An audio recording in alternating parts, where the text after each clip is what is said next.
তুই একটা অকর্মা, কোনো কামাই নাই। বাবা আমি চেষ্টা তো করি। চেষ্টা দিয়ে পেট চলে না। আজ থেকে আর বোঝা হব না। কাম ফিরায় কোথাও বাবার সাথে নাই। ভাই একটা কাজ দেন। ভাগ এখান থেকে, তোর মতো লোক লাগবে না। আমি কি মানুষ না? শক্তি থাকলেই কি দোষ? শুনুন, যে লালুকে হারাতে পারবে সে পাবে 20 কোটি টাকা। 20 কোটি টাকা, এটাই সুখ আমি হারাবো। তুই আমার সামনে দাঁড়াতে এসেছিস? খুশির শব্দ। ভাইরা লাইক আর সাবস্ক্রাইব করে রাখেন, এখনো খেলা শেষ হয় নাই। এখন আমার পালা। বিজয়ী হাল্ক।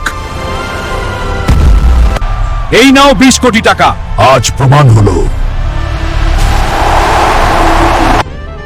আমার ছেলে অকর্মা না, আমার ছেলে নায়ক।